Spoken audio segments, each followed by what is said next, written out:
Xadavien Sims is trending where? And what are people saying about Todd Bates? Because I'm tired of hearing the Todd Bates slander, so we're going to talk about it. But guys, before we do that, go ahead, hit that like, hit the subscribe button. Let me know what you all are thinking down in the comments below.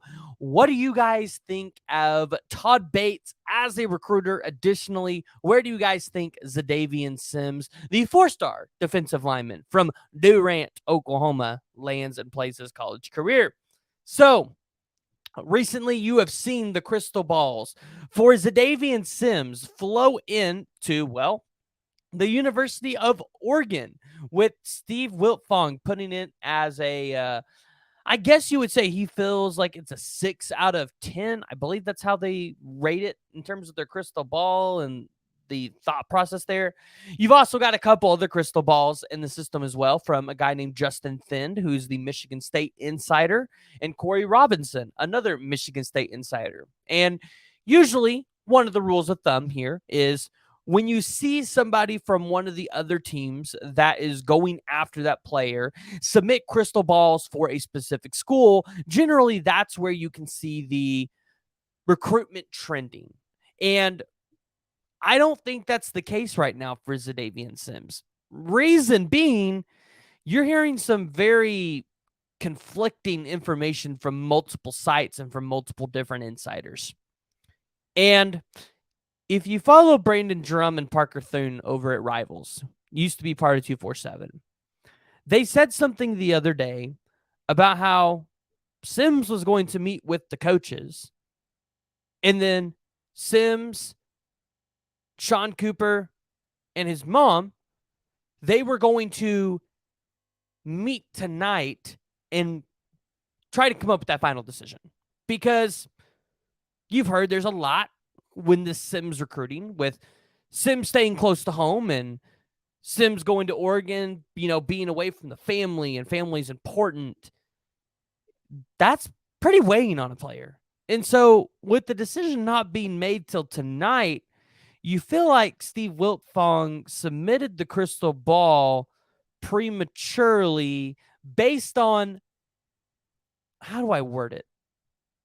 Felt momentum from the couple visits he took to Oregon, which we're not going to, if you're an Oregon Ducks fan and you're watching, because I know I've had Oregon Ducks fans that tune in every once in a while, depending on what we're talking about. If you're an Oregon Ducks fan and you're watching, this is by no means trying to belittle the visits that you guys have had from Xadavien Sims, because those visits are just as important as any other visits, because obviously there's interest there. But it's almost like people are throwing in the towel with Todd Bates in Oklahoma because we're putting too much stock into one guy's crystal ball. Mind you, as good as Steve Wiltfong is sometimes at predicting these crystal balls, how often do you guys see him flip his crystal balls? Meaning he prematurely put it in, maybe didn't have the right school in there. I get it. Players change their minds last minute. But last year with David Hicks, he had his all the way Oklahoma after David Hicks committed, and then changed it after Hicks committed, and then changed it back to Oklahoma. Now, whether that was a mistake, that's, we're not going to dig into that too much. Point is, people don't need to put too much stock into the prediction machines, the future casts, or the crystal balls. Shoot, Xadavien Sims could shock the world on Saturday and choose a place like Vanderbilt or KU. Prove everybody wrong and say, I wanted my recruitment to be a complete secret. I mean, now, the likelihoods of that happening, not likely at all. But here's the deal. We need to address the Todd Bates slander, because Oklahoma fans, I think your expectations are too high. And here's what I mean by this. A guy like Todd Bates was recruiting at Clemson at a high level. He comes to Oklahoma And it almost feels like people expected him to immediately start landing the number 1 defensive tackle or start landing immediately top 10 defensive line prospects in the country immediately. Those expectations are very unrealistic. But in 2021, or I mean, not 2021, 2022, Todd Bates is able to come in, flip a guy like Grayson Halton to the University of Oklahoma after a lot of you guys will admit Oklahoma was left in shambles after Lincoln Riley upped and left this class. The class literally had fallen apart. He goes out there and he lands in 2023, Derek LeBlanc, a guy that was recruited by Penn State, Florida, and other top-tier programs. And then he goes out there and gets a couple guys like Marcus Strong, Ashton Sanders, who might be undervalued prospects when it's all said and done. Really. That's what I think it comes down to. But I'm tired of hearing that Todd Bates isn't the guy, or Todd Bates isn't going to be the guy to get it done. He's not the recruiter we thought he would be. Well, the recruiter you thought he would be, I think he's still that guy. But you got to give him more time. If you're the number 1 defensive line prospect in the country, and Todd Bates sold you on the idea of going to Clemson for 3 or 4 years, and then all of a sudden he's at Oklahoma and he's telling you, hey, come to Oklahoma. It's a better place. It's a better place. We can develop you really well here. How is that going to sit with you? Because for 3 or 4 years, you were told Clemson was the school. And now you're being told to come to Oklahoma. By the way, Clemson's got beaches. Well, let me rephrase that. South Carolina has beaches. Clemson's just closer to it. And a lot of the prospects that he's going to be recruiting on that Eastern Seaboard going to have to come to the Midwest. You can't expect Todd Bates to go out there and convince kids after he tried to convince them for years to come to Clemson, to come to Oklahoma in 1 or 2 years. This is a process. Let me rephrase. Let me say this again. This is a process. People are going to have to wait. You got to be patient. I didn't expect 2024 for Oklahoma to be in this great of a spot for all these defensive linemen outside of David Stone.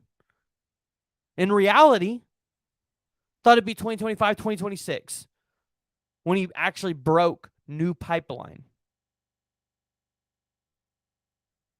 So I look at what Todd Bates is doing, and I look at his history. 5-star defensive tackle Brian Breesy, the number 1 overall player and the number 1 defensive tackle. 4-star defensive tackle DeMonte Capehart, number 5 defensive tackle. 4-star defensive tackle Peyton Page, number 14 player in his position. 4-star defensive tackle Trey Williams, number 11. Number 4-star defensive lineman Tyler Davis, number 12. 4-star defensive lineman Derek LeBlanc, number 33. And then I told you guys about Grayson Halton, who he flipped from Oregon to Oklahoma.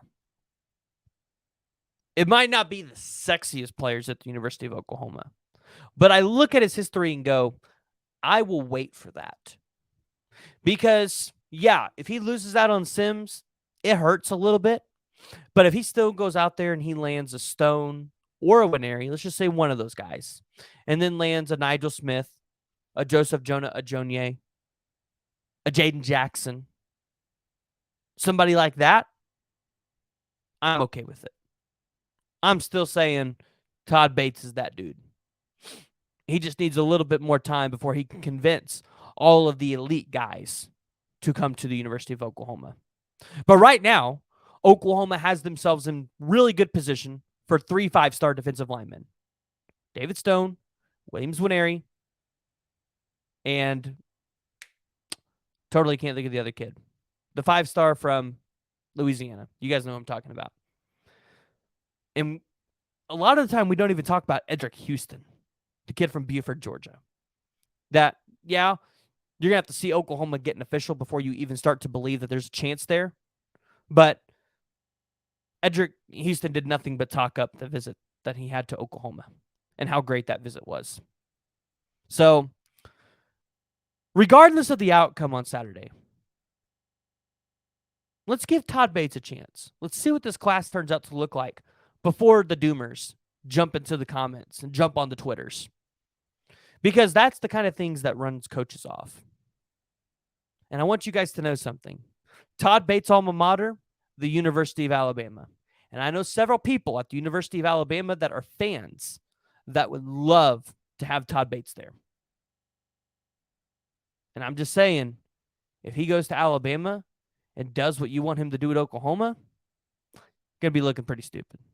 So jump down in the comments below. Let me know what y'all's thoughts are. Where do you think Xadavien Sims commits? And how many top 100 defensive linemen do you guys think Todd Bates recruits or gets committed into this 2024 class?